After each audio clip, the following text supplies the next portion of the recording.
I never thought once in my life I would read manga because, ew! Who would want to read that? Am I right? But now I'm sitting here analyzing a manga that happens to be JOJO Part 8. Or as I'll be calling it from now on, JOJOLION. Before I get in this video, I would like to state this is my opinion on JOJOLION as a whole, but especially on a certain character I'll talk about later. JOJOLION stars, in my opinion, two main characters, Gappy and Yasuo. Gappy being a guy who wakes up from a coma and has amnesia, while Yasuo is just a girl in college trying to make ends meet. And then let's say for the first 10 chapters or so are about them trying to figure out who Gappy really is, while wacky hijinks ensues with enemy stand users. Speaking of stands, Gappy has soft and wet. That's his stand. It just happens to be my favorite stand in the entire series. I love its mechanical design and its power of plunder and its other weird quirks. And that's all fine and dandy until we meet the Higashikatatas, the family that adopts Gappy that he'll be living with now. This is just not any ordinary family. This family has stands. And Gappy basically meets all of them and, figures out, which ones he likes and all that stuff by fighting their stands and or working together with them. Which, may I add, is a great way to introduce our cast of characters. Some of my favorites in the family being Norisuke and Jobin. A few arcs I want to give a big shout out to is the Vitamin C and Killer Queen arc, Beetle Tendency, Ozone Baby, The Plant Appraiser, Love Love Deluxe, and Wonder of You. Now, these arcs are great because JOJOLION is really a story about family, independence, and individualism. Because of these story beats, you basically see Gappy go from a blank slate to a character with a lot of personality and a person who does not let his loss of memories define who he really is, which I find really cool. JOJOLION has also taken the liberty to show us a whole new idea to the JOJO universe, the Rock Humans.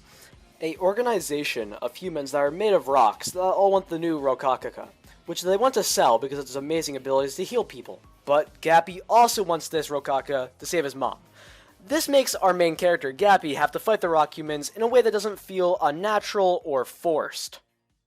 I think it's safe to say that JOJOLION is one of the funniest parts in JOJO. I mean, for example, one of our main side characters, Joshu, has to be one of the funniest JOJO characters. Not because he's likable or anything, just because he's actually funny.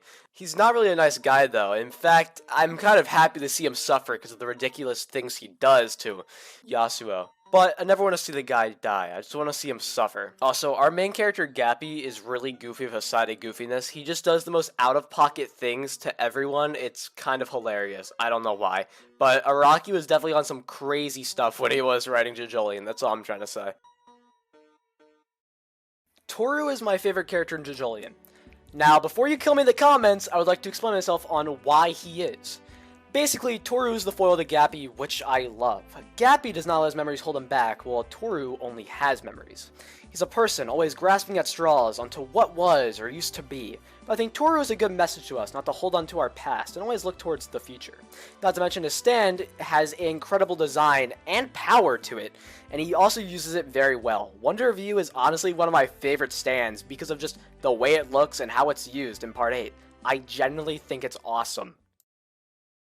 After reading JOJOLION and writing this video, and now making the video, this is editing RoboMan here, as I am in the future while I'm editing this video, I can safely say that JOJOLION is probably my second favorite part of JOJO, maybe even my third, something like that. It's very good, honestly, and I'm very happy that I read it. It's very good, and I'm super excited to see what you guys think of my opinion on Part 7, because, oh boy, it's a doozy. Anyway, that's really it for the video, guys. If you liked it, hit that subscribe button and do all that funny stuff. Have a happy holidays from yours truly, the one and only RoboMan. And I'll be seeing you guys in the next video after my winter break.